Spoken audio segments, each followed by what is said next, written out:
Imbere yawe cyangwa se imbere yanjye dufite abarimu babiri baduhagaze imbere. Dufite umwarimu w'isi ndetse tukagira n'umwarimu usanzwe wari utwigisha. Hari uwabashije kwigishwa na mwarimu, hakaba n'umuntu wabashije kwigishwa n'isi. Rero amasomo mwarimu yatanze ntabwo isi izayaguha, kandi hakaba n'amasomo mwarimu ataguhaye ahubwo uzahabwa n'isi. Mwarimu ihagaze imbere aragutoza, akakwigisha, akaguha ubumenyi, aguha icyizere cy'uko uzakira mu gihe kizaza, kuko ntabwo yakwigisha akubwira ko ari guta inyuma yahuye amasomo ari kuguha azapfa ubusa, ahubwo aguha icyizere, akakuremamo icyizere cy'uko uzabona perezida cyangwa se ukaba minisitiri cyangwa se ukaba meya, ariko ubuzima uzacamo bwose ari ubuzima bw'uburyohe. Nyamara hari igihe bigera hanze bikanga, kandi iyo byanze ntabwo mwarimu aza kukwivuguruza, ahubwo ahita yumva ko wagize amahirwe makeya, cyangwa se nawe ukisangamo amahirwe makeya kuko utabashije kugera kuri za nzozi mwarimu yakugejejeho. Mu gihe isi yirakwigisha yitakubwiye, ahubwo ari ukubwiza amarenga cyangwa se ibimenyetso cyangwa se ibigeragezo,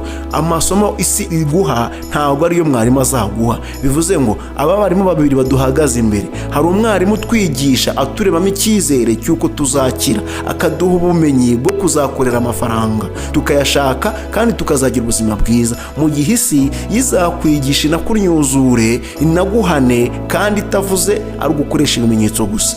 Urugero, ukajya kwirirwa mu mihanda ushakisha amafaranga ariko ukayabura, ukava muri uwo muhanda uhavanye isomo ry'ubuzima bw'ahazaza uko ejo uzabigenza. Niba uyu munsi uyabuze ariko ejo uzayabona. Ngiye kukubwira ibintu 5 mwarimu atazigera kwigisha ahubwo uzigishwa n'isi. Kuki mwarimu atajya kwigisha ariya masomo ahubwo ukajya kwigishwa n'isi? Ubundi kuki mwarimu atajya kwigisha aya masomo yo gushaka amafaranga kandi akakwigisha uburyo ki uzayasevinga? Kuki akwigisha gusevinga amafaranga kandi ntakwigishe aho ayo mafaranga uzayavana? Hari amasomo mwarimu atazigera kwigisha n'iri na ritoya, ahubwo ukazayavana mu isi na mwarimu w'isi. Naho bitandukaniye. Niyo mpamvu njya mbabwira ngo mwarimu w'isi na mwarimu usanzwe tujya tubona baratandukanye cyane. None ari isi na mwarimu usanzwe, ninde uri gutanga amasomo akakaye kandi agatanga n'ikigeragezo gihambaye? Mwarimu iyo akwigishije ikizami akaguha ikizami kikakunanira, aragusibiza. Rimwe na rimwe yaguhaye n'umwitozo, kera barabakubitaga, ubu ntabwo bagipfa kubakubita, bakabahana. Ariko mwarimu usanzwe iyo yaguhaga umwitozo bikanga, yaraguhanaga akagukubita.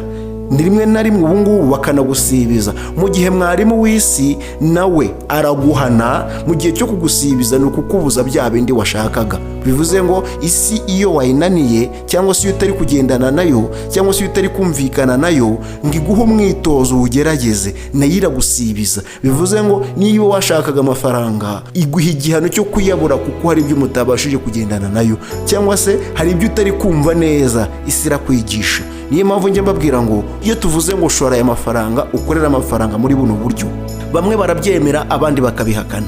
Impamvu bamwe babyemera, nk'ubu tuvugana, hari iki cyigisho, hari umuntu uri kubyumva neza, hakaba n'umuntu uri kubyanga. Muri make, umuntu uri kubyumva ni uko ari kumenya ububabare bw'iyi mihanda, cyangwa se iyi si, azi imyitozo yayo, azi n'ibigeragezo byayo, azi uburibwe bw'inzara, azi imvune zo gushaka amafaranga, azi ukuntu amafaranga avuna, azi no kuyakorera n'ibiki byose, ariko amafaranga ntayabone. Uyu we abyumva neza. Ariko umuntu uba ufite amafaranga, uryamanye amafaranga mu rugo iwe, akaba nta kintu ari kuyakoresha, akaba afite icyizere cy'uko afite amafaranga, biragoye ko bino bintu yabyumva. Kuko umuntu wabyumva ni umuntu waba biciyemo, uba ubizi neza. Umuntu utabyumva ni umuntu n'ubundi ufite uko yifite, nubwo nta kintu ari kugenda ngo agereho, cyangwa se akaba ari ibyo yagezeho, biragoye ko wamubwira ngo washora 10,000 bikagutunga. Ariko umuntu wariwe n'uburibwe bw'iyi mihanda, we kubimubwira wabyumva vuba, kuko n'ubundi ubuzima barimo n'ubundi abakiri kwiga, aba yaramaze kwemera amasomo y'isi. Umuntu wigishijwe n'amasomo y'isi n'umuntu wigishijwe n'amasomo ya mwarimu ni abantu batandukanye cyane.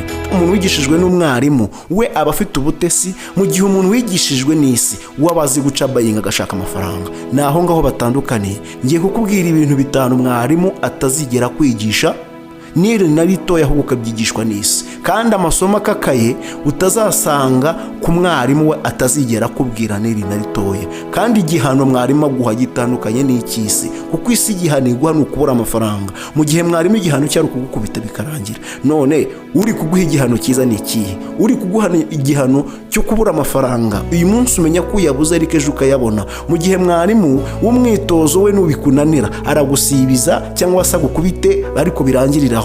Kuko isi yo izakwigisha iguha umwitozo, nibyanga iyakubuze ariko ejo byanze bikunze uzakora uvuga utereka nyabone none ejo nzakora. Uriya umwarimu w'isi na mwarimu usanzwe baratandukanye, kandi amasomo isi iguha ntabwo mwarimu usanzwe azayaguha. Rero dore ibintu 5 mwarimu atazigera kwigisha. Ariko mbere ya byose, umuntu mushyashya ndakwakiriye, kora subscribe, ubundi ukore like, share na comment, ubundi uvuge niba kino kiganiro kikunyuze. Kandi nzi neza yuko iki kiganiro, aya masomo njya mbaha azajya bagirira umumaro kandi arabafasha. Ndabizi neza akabafasha cyane ko hari n'abo yamaze gufasha. Hari abatangiye urugendo nk'uru nguru ndi kubabwira, kandi bari kugenda neza, bari kubona amafaranga. Ubundi icya mbere ni ukwikuramo ubute n'ubunebwe, ubundi ukumvira amasomo ndi kubaha. Rero dore ikintu cya mbere mwarimu atazigera kwigisha n'iri na rimwe ntabwo azigera kwigisha gukorera amafaranga. Mwarimu azaguha ubumenyi, aguha amasiyansi, aguha amatekinike, aguha iki cyose indimi, ariko ntabwo azakwigisha uko wakorera amafaranga. Uko byagenda kose ntabwo azigera bikwigisha, ahubwo azakwigisha kuyasevinga. Azakwigisha uko wasevinga amafaranga, ariko ntabwo azakwigisha ahantu uzakorera amafaranga. Nta nubwo azahakuyobora, nta nubwo yakubwira ngo ukora iki, ntabwo bishoboka. Ahubwo azakubwira ngo uzaba meya, uzaba minisitiri, uzaba perezida. Ni mwebwe Rwanda rwiza rw'ejo rw'ahazaza, ni mwebwe dutegerejeho ubu bushobozi, ni mwebwe ntwari z'ejo. Nyamara ntabwo azakubwira ngo shora amafaranga muri ibi ngibi nibyo bigezweho, nibyo byagutunga, kandi azakwigisha gusevinga. Urumva ibintu utazategereza ku mwarimu? Ntuzategereze ko mwarimu azakugira inama zo gukorera amafaranga, ahubwo azakugira inama z'uburyo wajya gukorera ku bandi amafaranga, ukajya guhembwa ku kwezi. Rimwe na rimwe ngira ngo mujya mubibona yuko hari n'abakabura, ugasanga umuntu yize amashuri atahanye icyizere cy'uko azaba umupilote, agatahana icyizere cy'uko azaba minisitiri cyangwa se meya cyangwa se akaba perezida. Yagera iwabo agategereza, akajya kwaka akazi, akiruka imisozi, nyamara akazi bikarangira akabuze. Ugasanga umuntu afite amashuri ashoboka yose, ariko nta kazi na kamwe arabona, ari ukwirirwa yibereye mu rugo iwabo, akajya kwaka akazi hirya no hino, yarakabuze. Umwaka ugashira, imyaka 2 igashira, 3, akajya gushaka kubaka, akabyara, akishakisha akazi, ubuzima ubwo ngubwo. Nyamara ntabwo aba yarakwigishije uko wakorera amafaranga. Uriya muntu yaba yaramwigishije gukorera amafaranga, aba yaratashye akagenda, yabura akazi akajya gukorera amafaranga. Ariko uriya muntu kugira ngo uzamugarure umubwire ngo ihangire imirimo ukorera amafaranga, yarize amashuri ye, yaratanze amafaranga, yaravunitse, ari gushaka ubumenyi bwa mwarimu kugira ngo abashe gukorera amafaranga, biragoye ko uriya muntu wamubwira ngo shora 10,000 cyangwa 20,000 uzakorera amafaranga. Uriya muntu ntabwo yakwemerera. Dore ngaha ngewe ndigiri kubikubwira, kandi ndabikubwira mbifitiye gihamya. Twize amashuri angana gute se, ariko nta kintu n'iki na kimwe ari kudufasha. Ariko iyo wihanganye ukavunika ukabwirirwa, ubundi ukajya kwikorera, biriya bintu byagutunga, kandi bikaruta wa wundi wize amashuri uri kwirukanka mu misozi ari gushakisha imibereho, nyamara byaranze.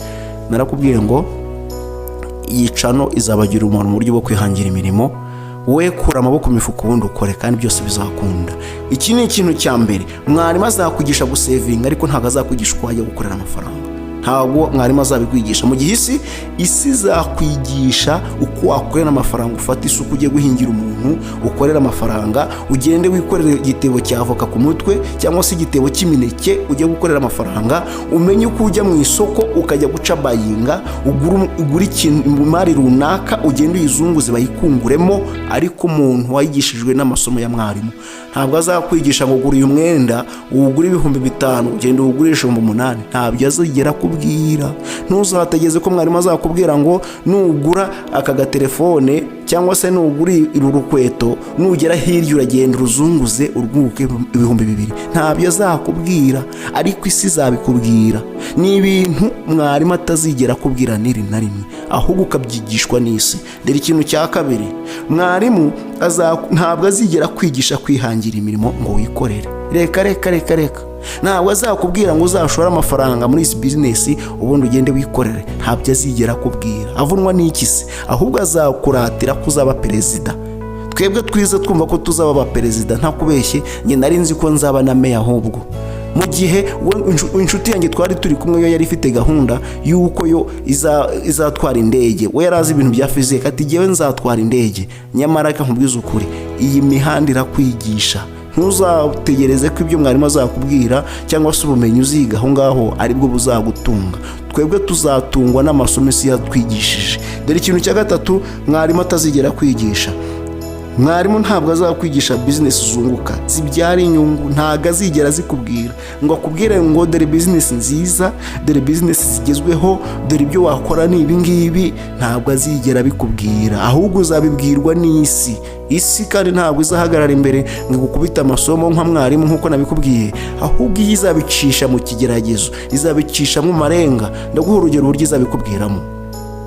Niba wararangije amashuri cyangwa se ukaba wicaye mu rugo warashakishije akazi warakabuze, ntabwo isi izazikubwire ngo ndabona wagenda ukajya gucuruza imboga cyangwa wajya gucuruza imyaka. Ntabwo isi izabikubwira, ahubwo izakubabaza. Uhore ku muhanda ushakisha akazi byanze, aho none utekereze kuba ari kwikorera. Uzahita witekereza atari ku bundi kuki naba ameze gutya mu gihe runaka ameze kuriya. Urebere ubukire ku bundi, urebe imibereho arimo, uhite wumva ko nawe nta kintu yakurusha. Utangire utekereze uti buriya njyewe ngiye nkacuruza amangazini nkariya byasaba iki. Utangire utekereze gutyo. Muri make ya masomo ya mwarimu yakuvuyemo, ahubwo urimo uratekereza ayandi uri kureba ku ruhande. Urebe umuntu uri gucuruza mu isoko, hari udusoko dukunda kurema twa nimugoroba, umwigireho. Ubundi uriya ko ndiya bimutunze, yenda rimwe ararihira abanyeshuri, afite abana 2 b'abanyeshuri, arabarihira amafaranga abasha kubarihira avahe, byanze bikunze aturukamo hariya. Numwigiraho ukabona amafaranga, urundi isi irakwigisha ukabarira n'umuntu amafaranga byanze bikunze ari kunguka. Ukamubarira nibura ko mu kwezi ashobora gukunguka 200 cyangwa se 300, mu gihe mwarimu byo ntajya azakubwira. Ureba umuntu byaramukijije, arimo aracuruza utwo tuntu byaramukijije, wowe bigutangire bifungura ubwonko, wumve ko nawe bakagombye kubikora. Uko kubikora rero, uko utangira kurebera ku bandi, cyangwa se ukareba ibyagira umumaro, cyangwa se ukareba ibyunguka vuba. Uko niko kwigishwa n'isi. Mwarimu ntabwo yigeze abikubwira. Urebe ukuntu abandi bari gukira bakijwe nuko aguze ikintu runaka, imari runaka, arongera ayishubije kandi ayungutsemo. Nubibona wumve ko nawe wabikora. Icyo gihe n'isi iri kukwigisha.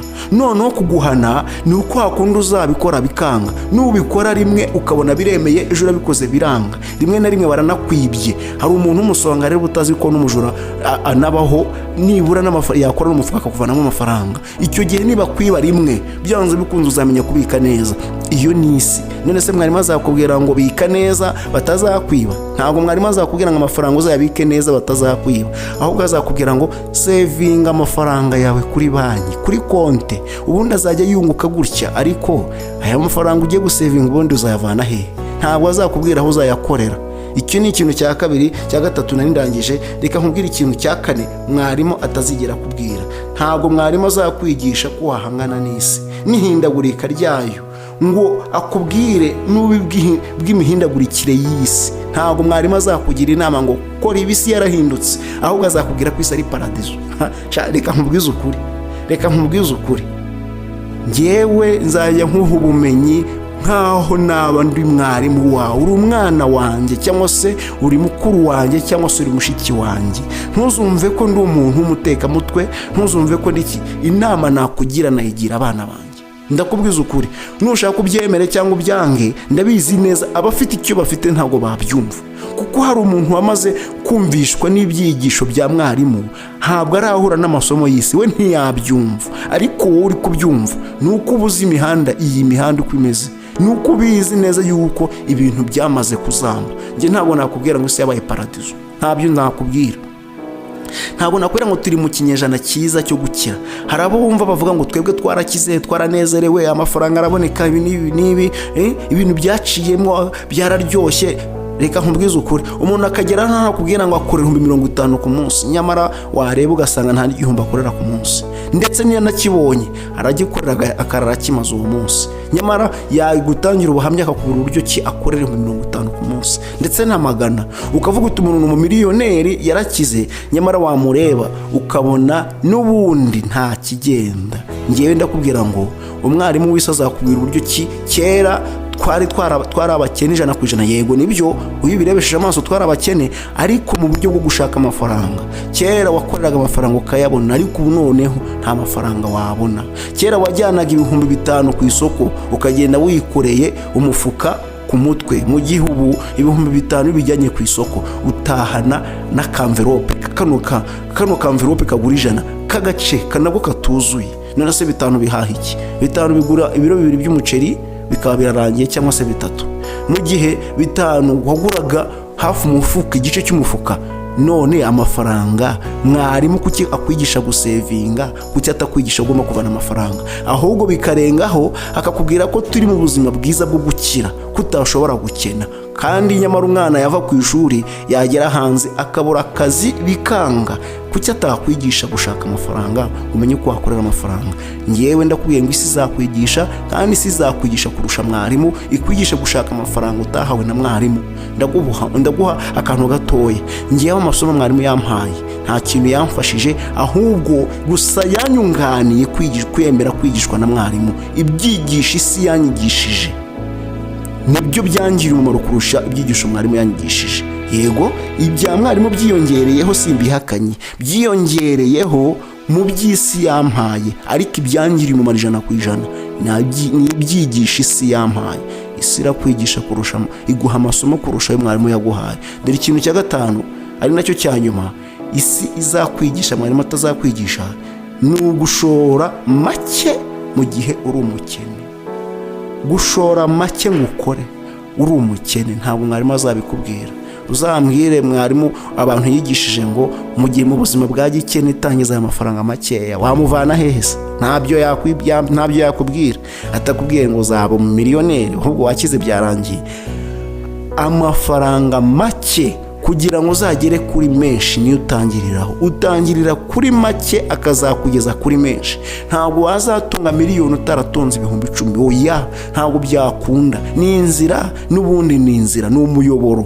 Nkuko watunga 10,000, ejo ukagira 100,000, ejo undi ukagira 20,000, ejo undi ukagira gutyo 300, 500 ukagera kuri miliyoni. Ariko ni inzira imwe. Mu gihe mwarimu azakubwira ngo wegenda ukorera amafaranga umukire runaka, amasomo wiga, kuko amasomo mwarimu aguha iyo agutunga nawe wagiye kuyaha abandi. Muri make uzatungwa n'amasomo, ntabwo uzatungwa n'iyi mihanda. Iyi mihanda irakiza kurusha ibindi byose watekereza, kandi iyi mihanda irakwigisha kurusha ibindi byose. Niba uzi gucunga ibyawe ukabirinda, ukamenya ko ubitse amafaranga ugakomeza ukayacunga, umwana wateteye mu ishuri, umwana wize amashuri utazi iyi mihanda ukuntu imeze, wazajya mu isoko amafaranga yayaregetse mu mufuka w'ishati, nyamara mu minota 5 abana bigishijwe n'iyi mihanda bazaba bamaze kuyamuvanamo. Umwana ntago azamenya kubwirirwa ngo amenye gutigita amafaranga ngo yemera burare, mu gihe umwana wigishijwe n'isi wazemera avuga ati ndihangana uyu munsi wana, ariko ejo nzabona ibiceri. Umwana azamenya gusevinga amafaranga avuga ati uyu munsi nemera mbwirirwe, ariko ejo nzasevinga, ejo muri nzarangura imari ifatika. Mu gihe wigishijwe n'umwarimu wazaba afite ubutesi, yumva yuko uyu munsi niba yabonye agomba kuyanezererwamo, ejo azabona yandi. Umwana wigishijwe n'isi we abazi ko agomba kushaka amafaranga, akabyuka izi saha agatigita, akavunika, akagera gute. Mu gihe undi wigishijwe n'umwarimu washobora kuryama akageza saa 3 akiryamye, akabyuka agiye muri ka kazi ke keza karyoshye ka gisirimu, akataha atavuga ngo ibi ni mbega ni mama cira ni kubita ibindi kintu biki. Isi irigisha igatanga amasomo kurusha ya mwarimu. Ibintu 5 nkubwiye rero nibyo mwarimu atazigera kubwira. Ntabwo mwarimu azakubwira ububi bw'imihanda, Ntabwo mwarimu azakubwira ngo shora amafaranga make wayashora akagukiza, ntabyo azakubwira. Ntabwo mwarimu azigera kwigisha ngo korera amafaranga muri ubu buryo, ariko azakwigisha kuyasevinga. Ntabwo mwarimu azakwigisha gushora amafaranga ngo ukore kampani, ngo ukore business, ngo ukore guke, ngo wikorere ube umukire ureke kwirirwa ugira gute. Ntabyo azigera akubwira. Nta nubwo azakubwira ngo business zibyara inyungu nizi, nabyo ntabyo azakubwira. Nta nubwo azakubwira ngo byuka karukorera amafaranga gutya na gutya, ntabyo azakubwira. Rero ndagushimiye, ndatekereza nkuhaye isomo ryumvikana, nguhaye ibintu byiza kandi ibintu by'agaciro. Ndagushimiye rero, nakagaruka, urakoze.